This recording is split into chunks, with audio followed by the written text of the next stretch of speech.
Good afternoon, good morning, greetings everybody. Chris Adams with you, and we're delighted to be with you with our fourth quarterly edition in 2019 of the State of the American Traveller. This is a very special edition. We sought your input and feedback, and the topical subject you wanted covered was destination management, and working with our very good friends at Destination Analysts. We've got some first of its kind, or certainly up to date, very insightful research to share with you today. So let me bring in our good friend, Dave Bratton. And Dave Hello, Chris. Hello, Dave. And you're in San Francisco today, mate? Yes, I am. Yes, and I know you're going to reference research on this subject that we did all the way back in 2007, the first year that we were working together on State of the American Traveller. Yeah, we've been doing this study for a long time together, and we have a couple data points to see how things have changed, if they have at all. Thanks. So there's two parts of the research today, which we'll talk about in a moment, but I also want to recognize and welcome again a very good friend and colleague, Sina Jorgested. And Sina joins us from Copenhagen. Hello, everyone. So nice to be part of this. So for those of you who are at Destinations International, either this year, where Sina joined us as a Global All-Stars presenter, and indeed back in 2017, Sina is formerly Director of Destination Development at Wonderful Copenhagen, now part of her own business, and she's got some really exciting examples of destination management best practices from across Europe. I also want to give special thanks and recognition to our good friends at US Travel Association. They were part of providing input on the research study, and also promoting and highlighting this webinar today. And again, our regular partners, DMA West and STS Tourism Society, or Southeast Tourism Society.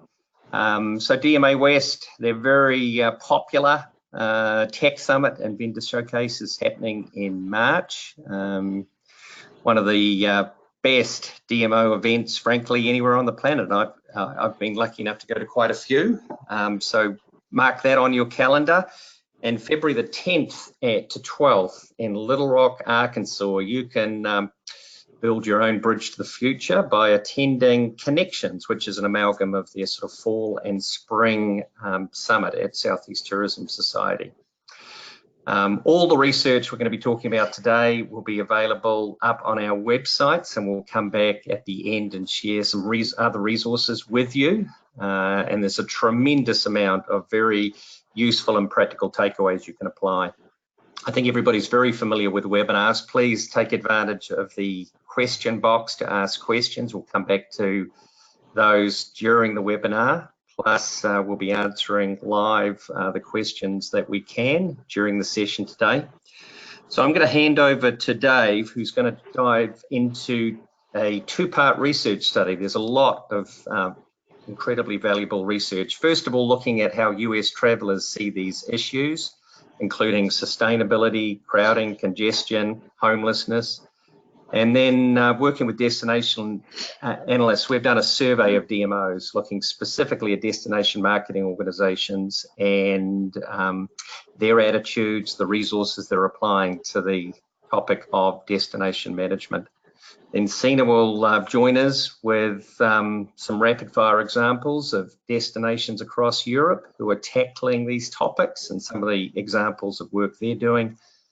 We'll wrap up with those resources and your questions.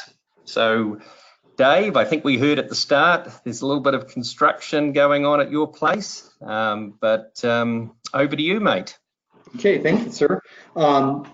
Welcome to the webinar tourism world. We're really excited to talk to you today.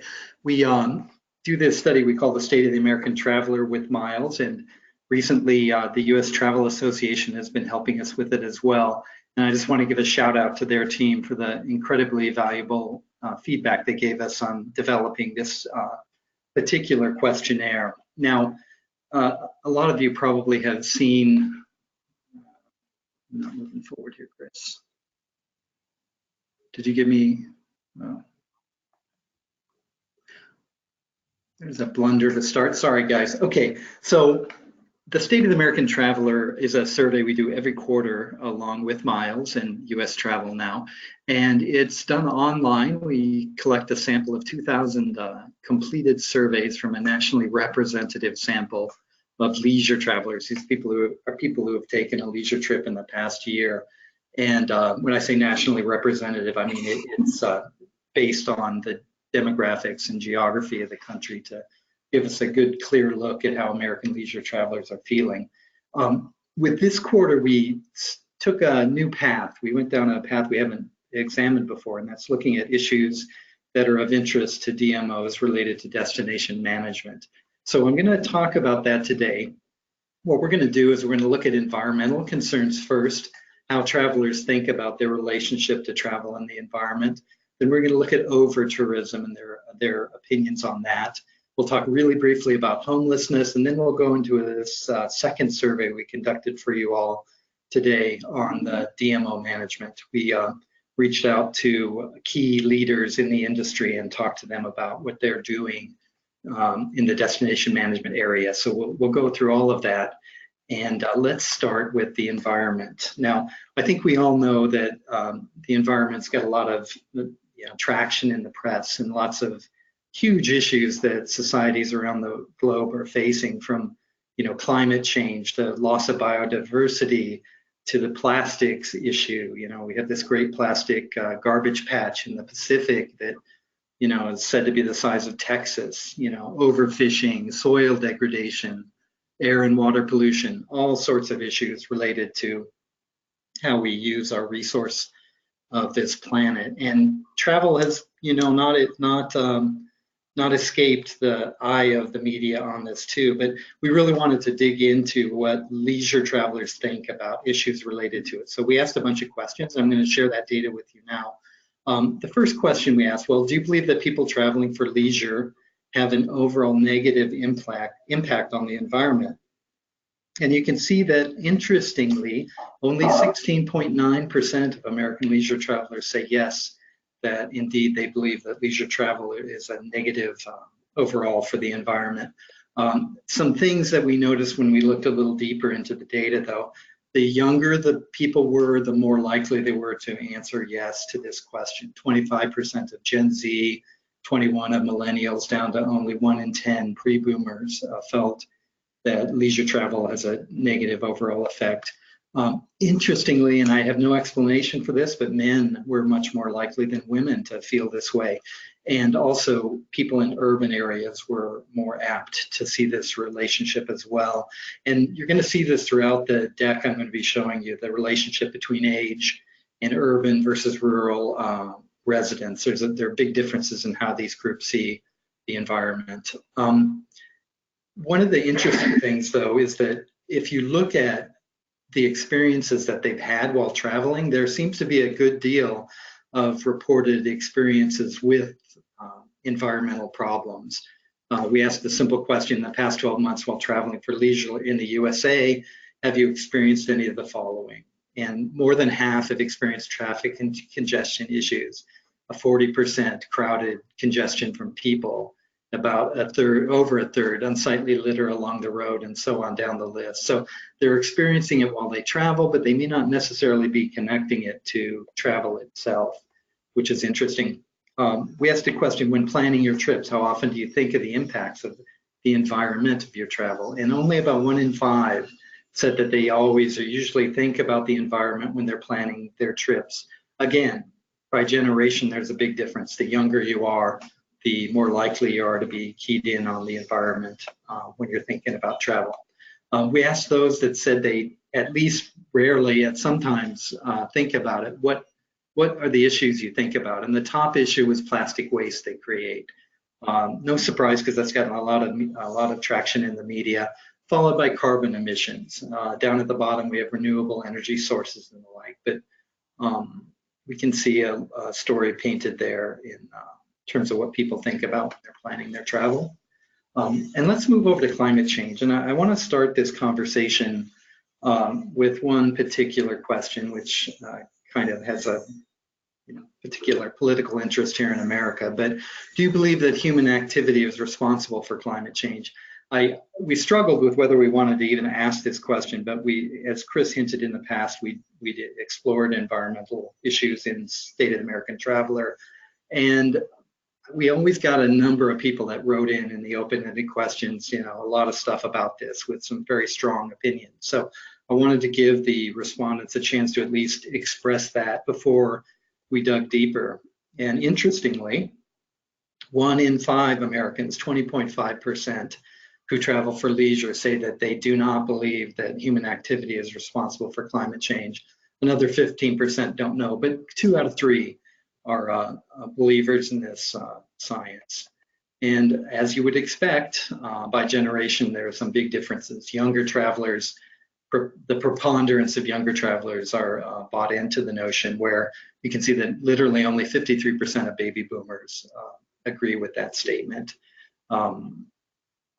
Also by place of residence, as I said before, you're going to see a real interesting story here. Urban residents, much more likely than rural to believe in climate science. Okay. Next question. Before taking the survey, had you ever heard of carbon offsets? And I think we all know what those are, but in case you haven't heard of this, they're basically you can pay to have something done outside of your travel experience that will offset the increase in carbon emissions that your travel presumably creates. So planting trees, stuff like that. 25%, only 25% of American leisure travelers have ever heard of the concept. And those that were asked if they had purchased a carbon offset in the past.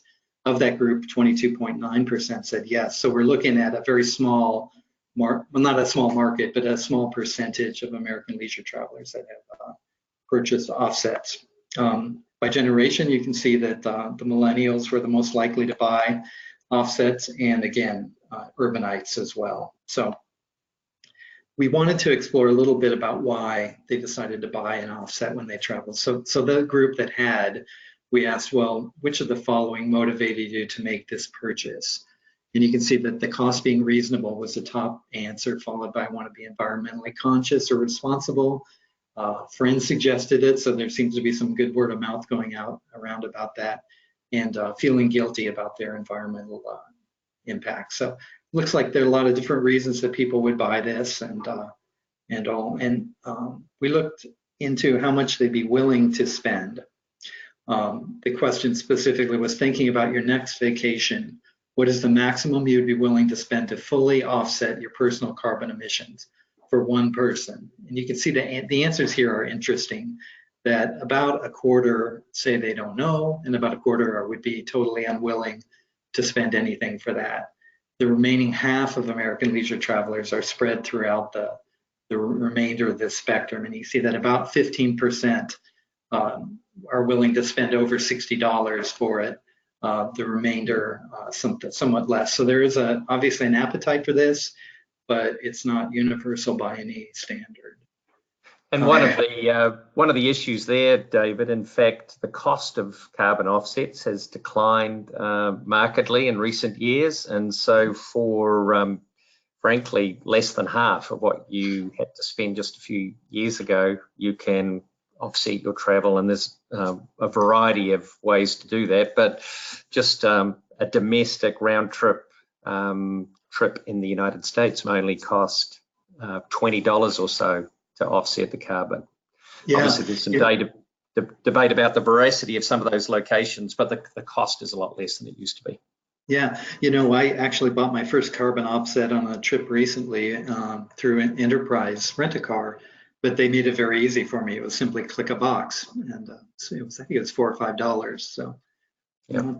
Not that much. So one of the things that comes up a lot is this idea of flight shaming, that people are given grief to other people for taking long distance air trips, that they're destroying the planet by doing so. So we wanted to ask how travelers felt about that. Question simply was a statement where we asked them how much they agreed or disagreed with it. I believe people generally shouldn't travel long distances via air, as it's bad for the environment. Now, you can see that not a lot of us feel that way in America, 15.8%.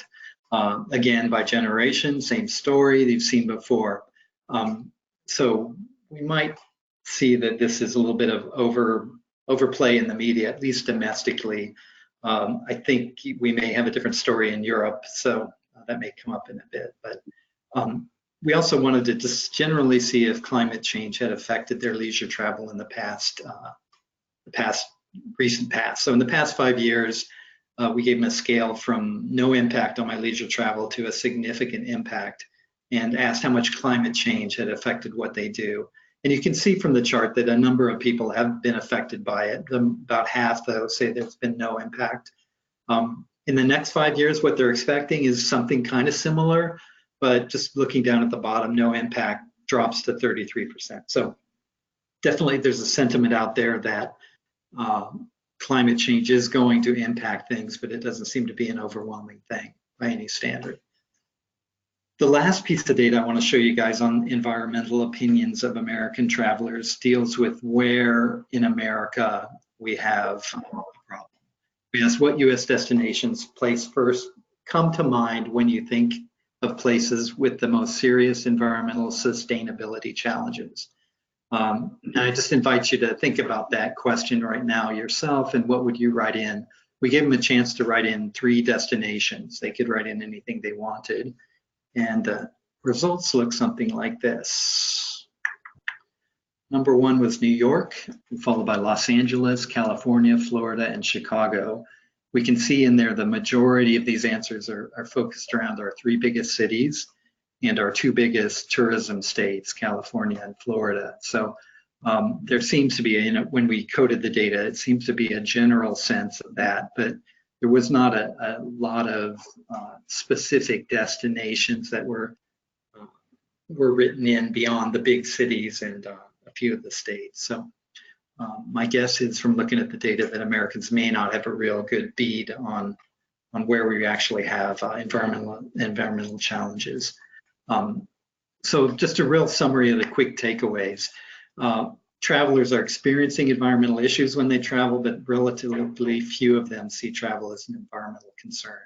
Younger travelers are far more likely to be with it and interested in it than older counterparts. Travelers understand the connection between human activity and climate change by and large. Like I said, only 20% are deniers, but baby boomers and residents of rural areas are the least likely to see this connection. Offsets haven't really gained a huge amount of traction in the American market in terms of the proportion of travelers buying them. And flight shaming might be more hype than substance, at least in America at this point. So, yes, Chris. Dave, your question about climate change and destinations last year, you asked specifically about impact of climate change on travelers, and the issue of extreme weather events came out.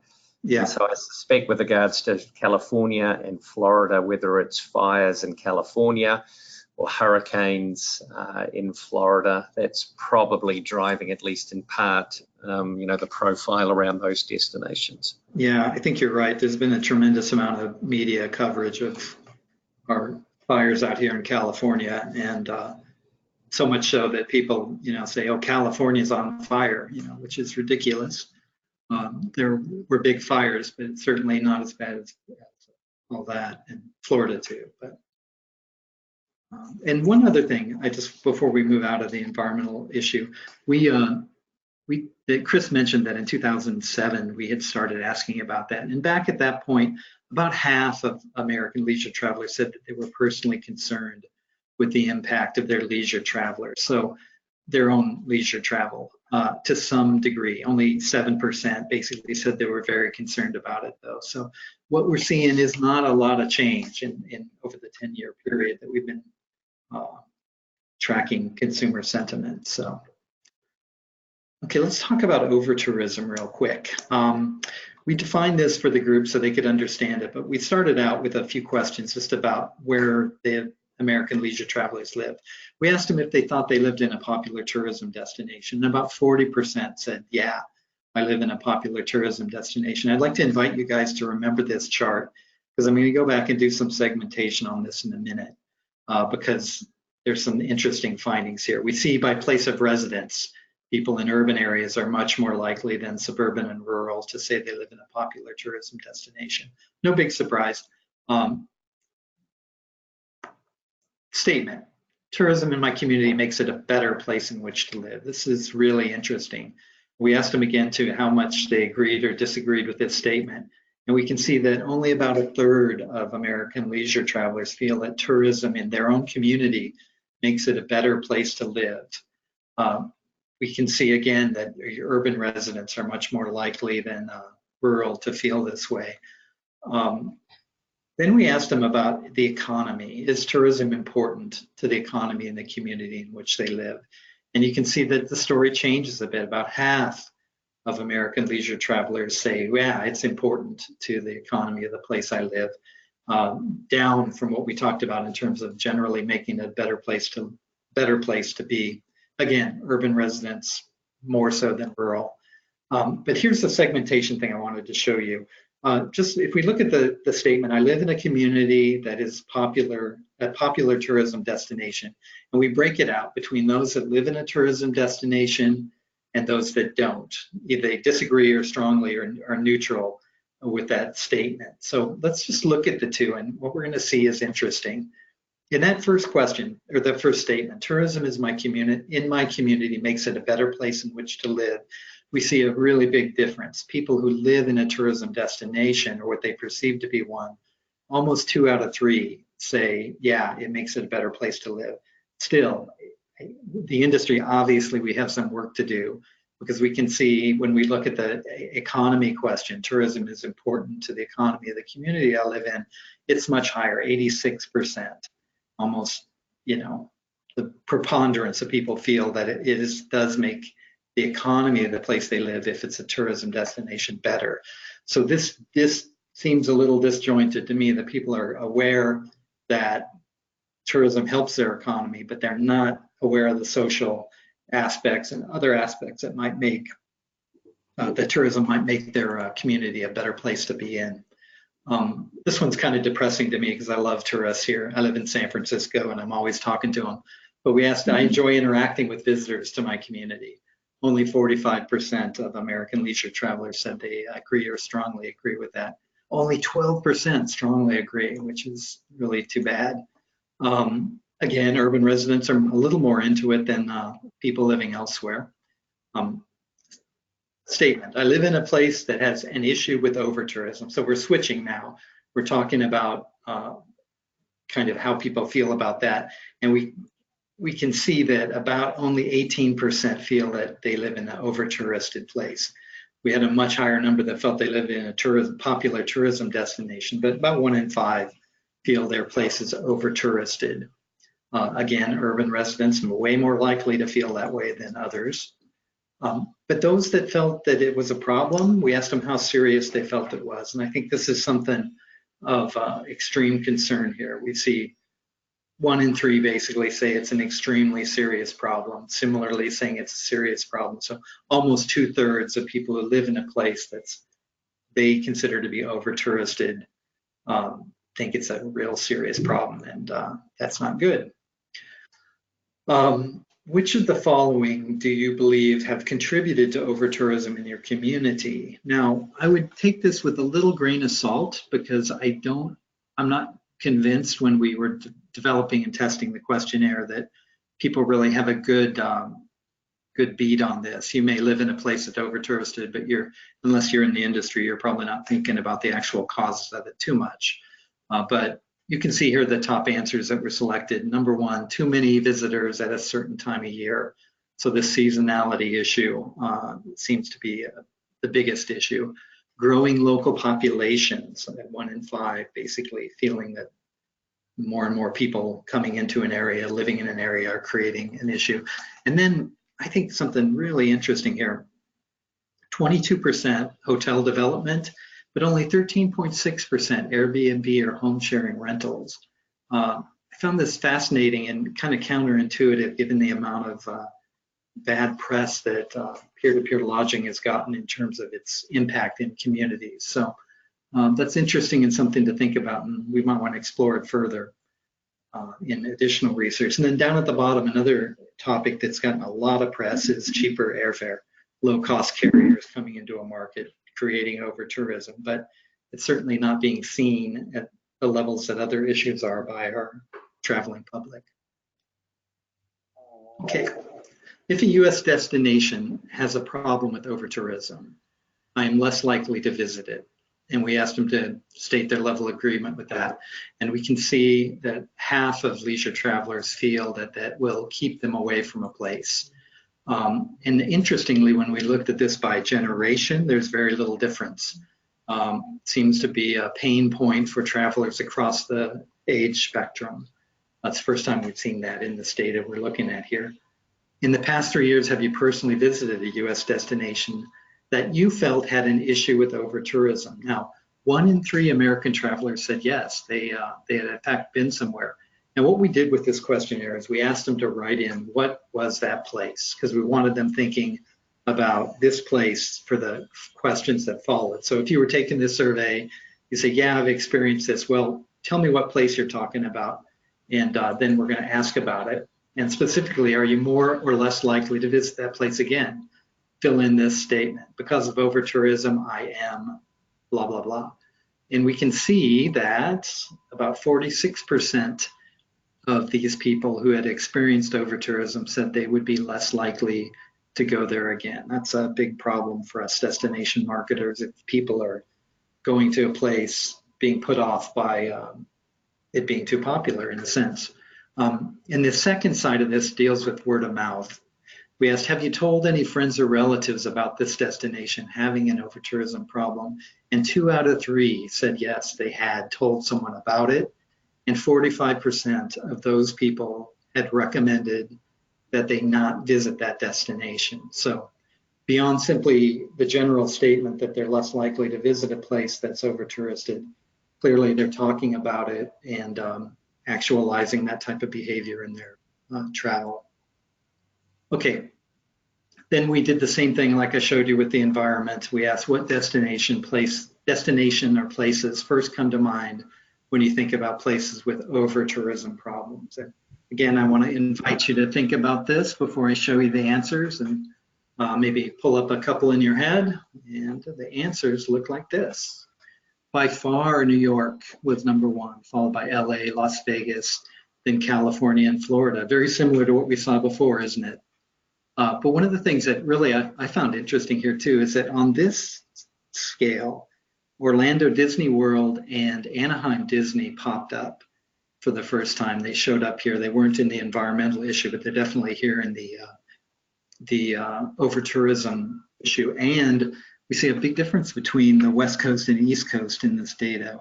Yellowstone Park also shows up here too, 2.7%. It's a park that has been troubled with press about the number of people in there. You know, I think we've all seen the videos of, you know, buffaloes chasing tourists and stuff like that. So there's a little issue. That's the only park that really got any real coverage here. Okay, so our key takeaways in this area, people living in popular tourism destinations are likely to see the economic benefits of visitation to their community. By and large, they see it, but they still, the other benefits of a thriving tourism sector are just less evident to them. And these are the cultural and social things. We always talk about this in San Francisco, that, you know, we have this marvelous dining scene here, which would be destroyed if we didn't have tourists, but we're just not seeing that kind of thing overall. Okay, most travelers do not consider over-tourism to be a problem in their communities. Only 1 in 5 say so, but nearly half have experienced it or report being less likely to return to a place if they think it's going to be over-touristed. And there's considerable likelihood of sharing bad word of mouth with friends and families if they do have an experience with over-tourism. Okay, let's move on to the last topic here, which is homelessness. And we didn't ask much about this, to be honest. I only have 2 questions for you, but I wanted to kind of get the lay of the land and something we might explore a little further in future editions. But one statement we asked them to think about and evaluate. Homelessness is a national problem. I expect to see it in major cities. And we can see that the vast majority of American leisure travelers, 85%, say they strongly agree or agree with that statement. So it's fairly clear, very, very few disagreed with it, that when people go to a city, they're going to expect to see homeless issues around them. However, when we asked if I perceive a destination has a problem with homelessness, I am less likely to visit it. You can see that the significant chunk there over on the right, 14.9% strongly agree and 21.7% agree. So clearly a destination with bad PR around homelessness can be driving people away, or the idea can make them less likely to want to visit the place. So that, let me just go through my key takeaways here. First of all, most travelers understand it's an issue nationwide. They expect to see it, but they're also, a good chunk of them are going to be less likely to come if they perceive it to be a problem in the place. So, okay, so that is the end of the data from the State of the American Traveler. And as Chris mentioned, and I suggested too, we went out and wanted to talk to DMOs about what they're doing in the area and how they're feeling. So this data I'm going to show you now is preliminary data. We collected this data this week, literally. If I can get back here somewhere. Yeah, it was an online survey where we sent an invitation to several hundred DMO leaders around the country and in fact around the world. And at this point, we've collected 120 surveys from a lot of big cities, a lot of smaller towns, a lot of regions and state DMOs as well, and talk to them about what they feel about destination management. I'm just going to share the data with you. It's a short survey. We asked them how concerned they were about currently existing negative impacts of tourism in their destination. So is there stuff going on right now that you're concerned about? And you can see that about 40% of DMO leadership says, yeah, they're concerned. 7% very concerned, another 33% concerned.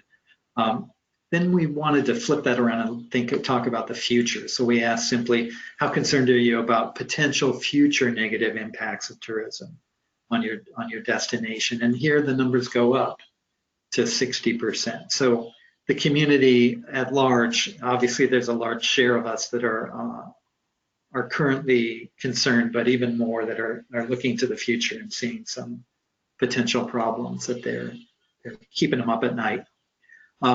We asked a similar set of questions about negative impacts on the natural environment of destinations. How concerned are you about the currently existing negative impacts of tourism on the natural environment of your destination? And similar story here, 35.8% were concerned or very concerned. And then when we asked about the future, it goes up to 55.0%. So clearly our organizations are thinking about issues that are going on and concerned about the future too. Well, the next question asks, which of the following destination management areas has your DMO invested significant labor resources and or money in the last 3 years?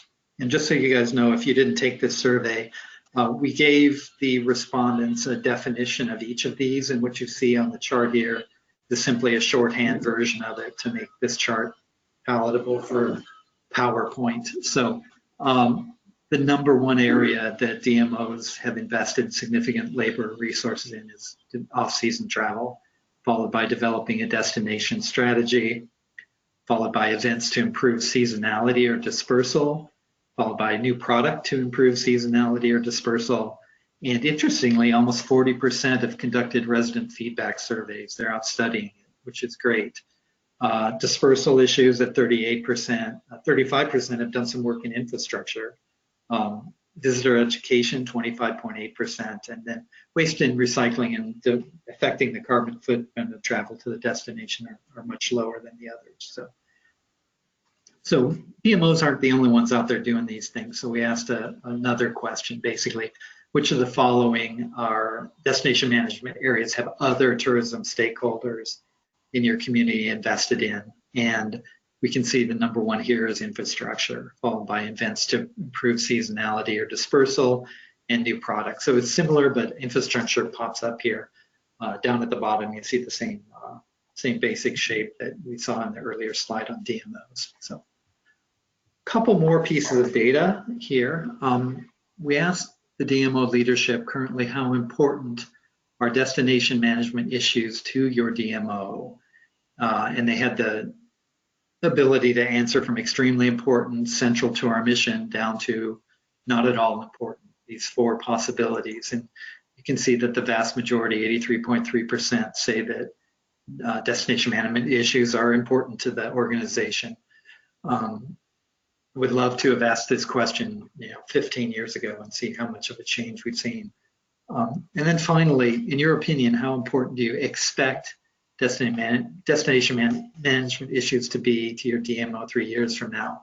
And the vast majority, again, 85%, say they're either going to be far more important or more important than they are now. So pretty much everybody's on board that it's an important thing going on, and they're seeing climate where that's going to become more and more important in the future. So thank you, guys. That's all I have. Thanks so much, Dave. Some great insights there, and just a reminder again, we'll show you the web addresses both on the Miles partnership site and Destination Analysts. The slides and in fact a recording of the webinar today will be shared with you in an email out to everybody. So let me now bring in our very good friend Sina from Copenhagen, now with Group Now, and formerly with Wonderful Copenhagen. So Sina, take us on a whistle-stop tour of Europe. Yeah, and it will be a whistle stop because I brought in like 12 examples and I have maximum 12 minutes, so it should be fine, but I'll be talking a little bit fast probably, which I usually do. But I think it was really interesting to see the data that Dave presented, because a lot of especially the last bit, well, it was all very interesting, but the last bit with what the DMOs are doing actually reflects quite a few of the examples that I brought in as well. So the examples that I wanted to share with you are, based on, of course, the paradigm shift that we're seeing around the world in terms of tourism and the role of tourism, and then how DMOs, destination management and marketing organizations, are working with that, especially in Europe, as my examples are mostly European. So let's dive into it. First example that I brought, and I'm hoping it's shifting, is from Amsterdam. Do you see the slide? Yes, we do. Okay, because it didn't shift here. So the first, there we go. The first example that I brought is sort of the shift in how we communicate as a DMO towards the travelers. So before there was a lot of like, been there, done that. It was the selfie that you needed to take. And this, of course, is the very famous example from Amsterdam, the I Amsterdam sign outside of the Rijksmuseum, which was taken down not that long ago based on a decision from the local government because it seemed to attract too many tourists. And now what we see in Amsterdam is a different way of communicating. So we have these I live here pictures that they put up all around the inner part of the city. And the I Live Here campaign is really based on telling the stories of the locals that live in a certain area. And this is, of course, both to communicate the locality, the localhood of the place, but also to bring awareness to the travelers of what it means when you're traveling in the red light district of Amsterdam. Now, I brought another example, and it's really not shifting here on my screen. So, I brought another example from Oslo, which is also just a way to show you how we're starting as destinations to communicate differently. So while I Live Here has a very sort of specific message to travelers in terms of please make sure that you behave accordingly as if you lived here, as if you have an understanding of what it means to actually be a local in this area. Whereas the campaign that you see here from Oslo, Oslo is rubbish, is a different kind of message, but it also reflects that tourism can be part of contributing positively to a destination. And so Oslo is rubbish was sort of the tagline of a campaign where Oslo came out and communicated all the sort of sustainable activities that you could be doing in Oslo. This one is a recycled materials, a sauna that was built from recycled materials that you can visit. And so as we're talking about sort of the trends that impact tourism, I think the next example from Vienna is quite interesting because, of course, one of the things that we're talking about in terms of over-tourism, and I like this from Dave's data as well, where we could see one of the questions were if you feel that over-tourism is also part a result of sort of social media hypes. And so in Vienna, they did a specific campaign targeting this behavior that said, enjoy Vienna, not #Vienna. So they're basically encouraging visitors to put down their phones and see the real Vienna. And they did this in different ways. They also did it as a see Klimt, not Klimt, so #Klimt, the very famous painting in Vienna. And they even put a hashtag over the painting for visitors to really get the message. And they actually followed up on this sort of very popular campaign, or at least sort of very eye-catching campaign, with another campaign called Unrating Vienna. And Unrating Vienna was based on the trend that so many travelers are seeking online reviews for their tips to what to do when they travel. And so Unrating Vienna is a campaign that takes all the online reviews. The example that I'm hoping you can see on screen now is from one of the online reviews of sort of a romantic boat trip in Vienna that got a 1-star review online and the comment boring. And so what Vienna is actually really asking you is to make up your own mind. Don't just take the word of someone that you've never met in person, but go see for yourself. And so this is, of course, all based on sort of how you behave when you're there, and it's a way of communicating your destination. Another thing that we see, and we see this across destinations in many different in many different countries, is this whole promise and pledges trend. So I think the Icelandic pledge was one of the first ones. New Zealand's Tiaki promise has also been one of the first mover ones, I believe, which is basically a way of prompting an awareness of how you behave when you go to a place. And here in the Nordic region, we talk a lot about the Sustainable Finland Pledge that just came out. And it's really a way of positively encouraging a responsible behavior for you as a traveler, but it's also a way of showing the locals, your stakeholders, that you're doing what you can to engage the travelers in the community and in a better behavior. And then, of course, there's another very big example these days is from Visit Faroe Islands. It went viral last year with their closing down for maintenance the whole island, or the whole island kingdom, not kingdom, but all the islands of the Faroe Islands. They closed them down for maintenance, closed them down for visitors, and instead they invited 100 volunteers for what they call voluntourism, to engage in maintaining different parts of the island, so everything from fences or tracks for tourists to visit. And so, of course, this was a campaign initiative, but it was also a way of saying we are really aware that we've become a big success over the past years. We've become a bigger tourism destination, so we need to take care of that destination for the locals as well, but also, of course, for our natural habitat and our cultural heritage. And so they actually just ran the second round of voluntourism, or applications for voluntourism, and they opened up applications and the site immediately crashed. So then they had to sort of rebuild it, and they opened up again for 24 hours. They had almost 6,000 applications, and from those 6,000, they chose 100 that then get to go April 2020 to do voluntourism. So I think this is really, it's an interesting example because it's a very smart campaign, but it's also tapping into a trend. I mean, if you look at Booking.com's data on Generation Z travelers, you'll see that 37% of the Generation Z travelers are saying that they actually want to volunteer when they travel. So I think Faroe Islands are really tapping into this idea of we actually want increasingly to contribute to the destinations that we're visiting. And I think that's also why I really like this example from Helsinki. They launched this platform called Think Sustainably. And what it basically is that it's a lot of open data. So Helsinki, both Helsinki Marketing, which is the DMO of Helsinki, and the city of Helsinki have been working a lot with collecting and maintaining high quality data with open APIs. And they actually did this motivated by a cooperation they did with Tencent WeChat for the Chinese market.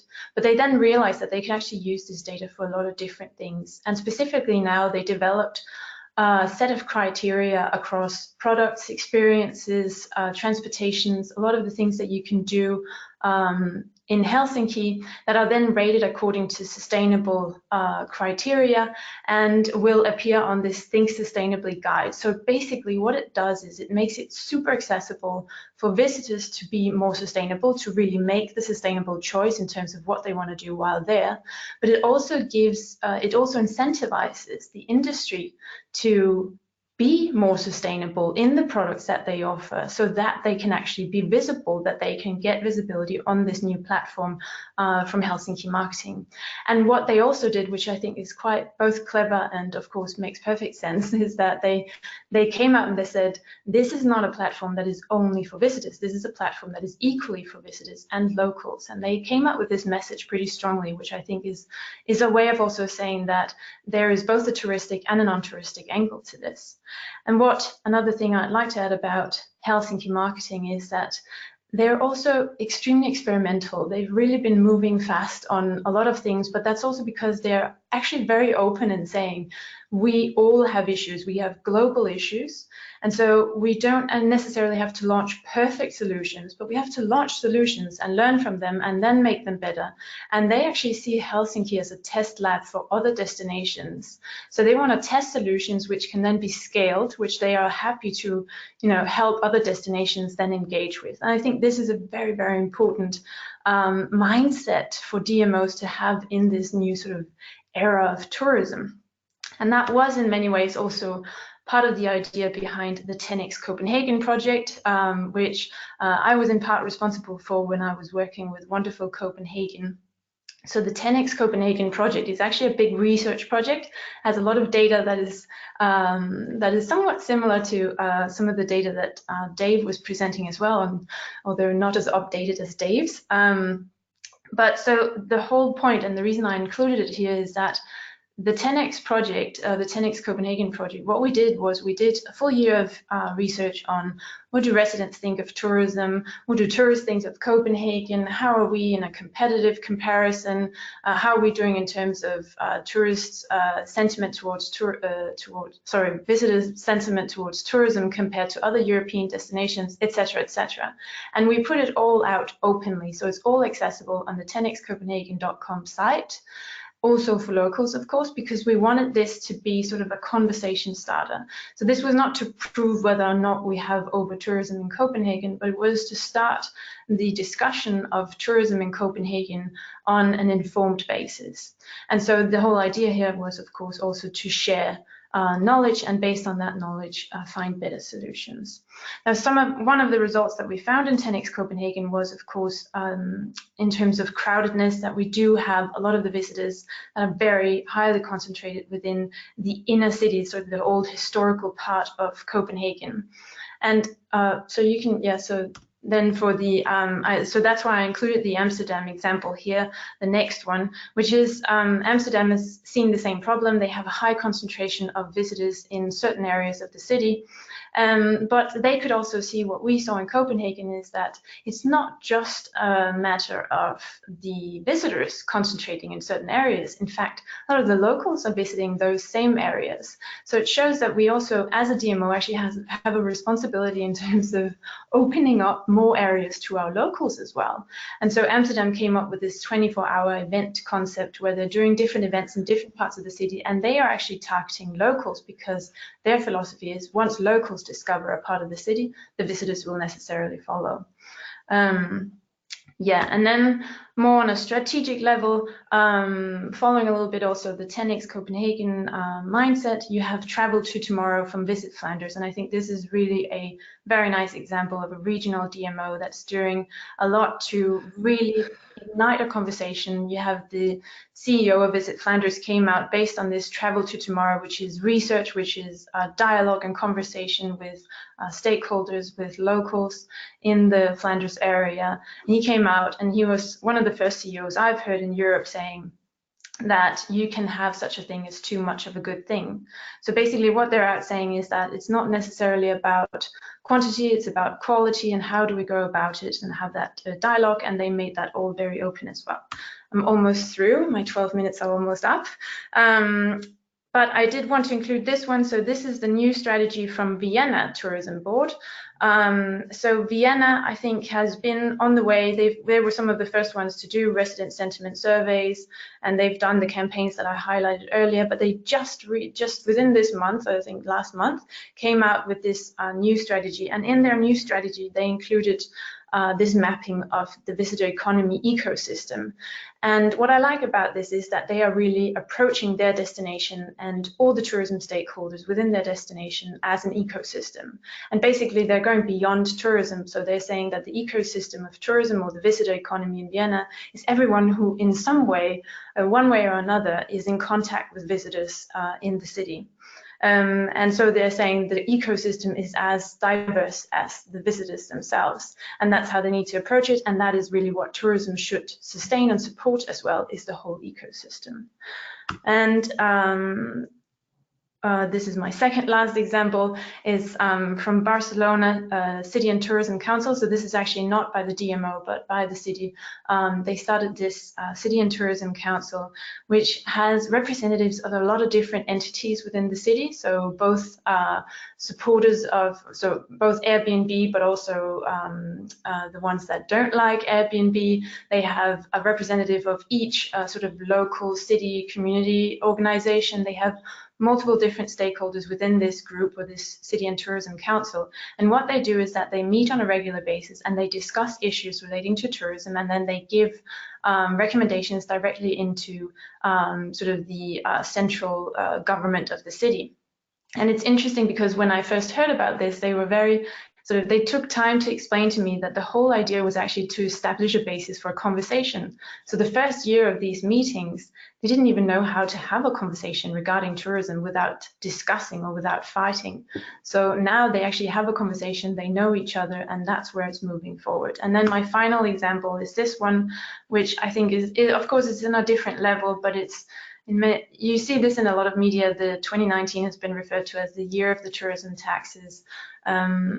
Maybe you can just click them forward because it's taking a while here for me to get the different destinations there. But the first one is, of course, the sayonara tax from Japan they introduced, which is a tax that you pay when you leave. This one, the transit visitor tax, is from Amsterdam, which is a tax that they just introduced based on transit visitors, so visitors that don't spend the night. Croatia introduced a peak season tax, so of course a tax during the high season. And then there's this example, which is actually from Austin, USA. So in Austin, they just recently made a decision to increase the hotel, the tourism tax, but there's a certain amount, it's around 30% of that new tax revenue that they will then redirect to the music scene of the music scene of the city, which I think just really goes to show it's a very nice example of how you can demonstrate that tourism is really contributing to making to supporting and making better communities. And I think that's a very nice way of communicating with the local community. So those were my examples for today. And that final 9 out of 28 member states in the EU, what was that referencing? Oh yeah, sorry, I've got the last one. Yeah, that's a study done by ETOA, so the European Tour Operators Association, of the introduction of different kinds of tourism taxes. And so it's only 9 out of 28 member states in Europe that don't have any form of tourism tax by 2019. Very good. Okay. So let's just quickly go through final resources, and then I've got a one or perhaps two questions to ask Dave and Sina. So the Travel Care Code, that is a resource we've been sponsoring for the last decade plus. It actually helps support the development of a number of those visitor care codes or responsibility codes that Sina highlighted. So that's a free, not-for-profit resource that you can tap into. Sina presented at Global All Stars, and you can watch that presentation on the wonderful work that Copenhagen's been doing in our Global All Stars recap. And also we had a breakout session at Destinations International, specifically on destination management, and we had Queenstown, Boulder, Colorado, amongst other speakers. Sina was there as well. Some great examples in that breakout session recap on destinations handling.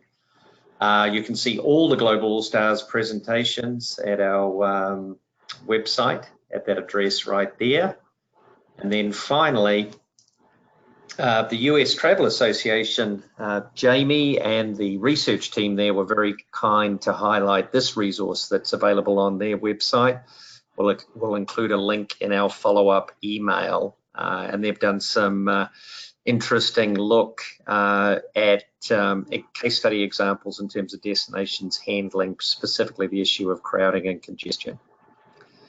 So just a final question before we wrap up today, and there's those web addresses. You can access both the research slides, a copy of the webinar.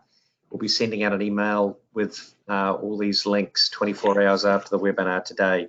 So Dave and Sina, looking at all the data, looking at the examples, the question I've got here from Bob is, you know, what's your assessment of, say, in 5 to 10 years' time? Is this going to be one of these sort of hot topics that perhaps recedes, or do we think there's a inflection point here in terms of the industry and the role of DMOs? Do you want to go first, Sina? Yeah, sure. Yeah, I mean, this trend, I mean, if we're talking about sort of sustainability and a balanced tourism development, then no, I don't think it's a trend that will recede over the coming years. And in fact, I think it will become sort of the default choice and the default sort of strategy of most destinations. I think this is the only way forward, basically. Yeah, I would agree. I mean, the DMO business model is clearly evolving. And the shift from the destination marketing to destination management focus is, it's both inevitable and good, not only just for keeping relevance to the organization, but the nature of tourism is changing so much. People around the globe are becoming affluent in ways we couldn't have imagined 20 years ago. And technology and costs of travel are changing things too, and it's just creating a situation where there are very serious issues that need to be dealt with by someone, and the DMO seems to be a good spot for that. That being said, I really hope as an industry we don't lose our mojo as marketers. And I hate to be a naysayer, but we've been in a long 10-year plus almost, it feels like, economic expansion. And it's almost to the point where we kind of have forgotten that recessions happen.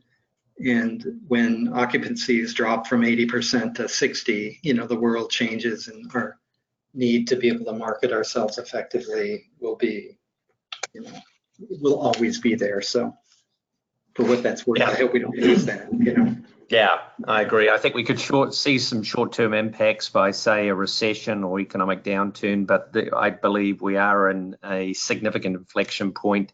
Yeah. These issue of capacity issues and sustainability are only going to be more pronounced. I'm at a big conference in Fort Lauderdale, and coming in from the airport, the so-called fine weather flooding, where basically the sea level is rising to such a point that at regular periods, basically streets are flooding. There's just so many examples today of the impact on locals and visitors. Wonderful article in the New York Times today, basically making the case for how tourism can be a good in terms of these concerns. And for example, flight shame, the flip side of flight shame is not to travel. And they were the op-ed contributor was making the case that in many parts of the world, travel has been a positive force, and as industry professionals, we've got to be actively involved and actively out there making that case. So a very important topic. Great to bring all this wonderful research and insights today. Thank you, Dave. Thank you, Sina. Thank you. Thanks for having me. Thank you. And thank you, everybody who joined us today. Have a great rest of your day. We look forward to connecting soon. Thank you very much.